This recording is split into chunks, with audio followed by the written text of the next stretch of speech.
लगी रहती है कि वो कैसे सत्ता को प्राप्त कर ले। यानी दबंगई से भी पहले लालू प्रसाद यादव जब चुनाव जीतते थे तो कैसे जीतते थे, उसमें गुंडई की छाप होती थी, बूथ कैप्चरिंग होती थी। आज इलेक्ट्रॉनिक वोटिंग के माध्यम से जब चुनाव होते हैं तो उसमें उस चुनाव में जब पाक साफ निष्पक्ष वोटिंग होती है तो उस वोटिंग को ये लोग पचा नहीं पाते हैं।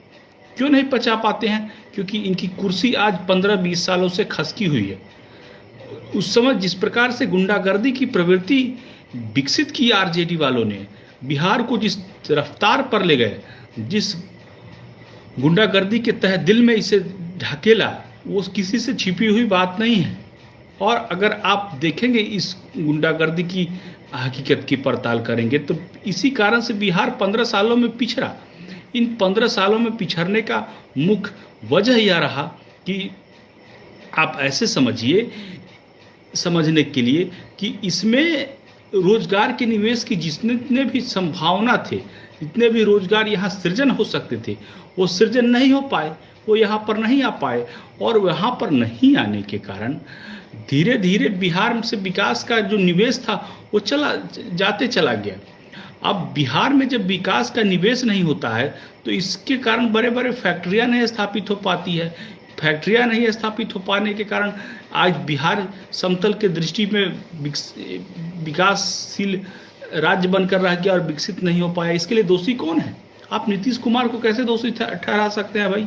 इसके लिए दोषी अगर कोई है तो इसके लिए दोषी वही लोग हैं जो लोगों ने इन लोगों को, बिहार को पूरा का पूरा पैनिक बना करके रख दिया। अगर एक समझे तो उस पैनिक से उबारने का काम नीतीश कुमार की सरकार ने किया है।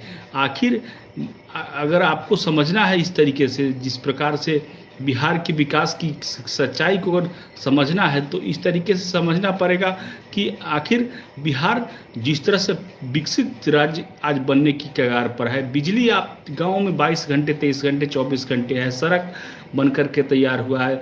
स्कूल में बच्चियां पढ़ने के लिए जा रही है, प्रतिदिन लड़कियां पढ़ने के लिए जा रही है। माताओं बहनों को रोजगार जीविका के माध्यम से दिलाया गया है। ये सारे के सारे मुद्दे अगर आप लेते हैं, अगर विकास होता है तो फिर ये बहुत बड़ा रोजगार का मुद्दा खुला है। और ये रोजगार के मुद्दे खुलने के कारण बिहार में अब धीरे धीरे जब उपनिवेश होगा तो बेरोजगारी जैसे समस्याओं में कमी आएगी। और बेरोजगारी जैसी समस्याओं में जब कमी आएगी तो बिहार एक विकसित राज्य की तुलना में आएगा। और प्रशांत किशोर कितना भी कुछ कर ले, प्रशांत किशोर एक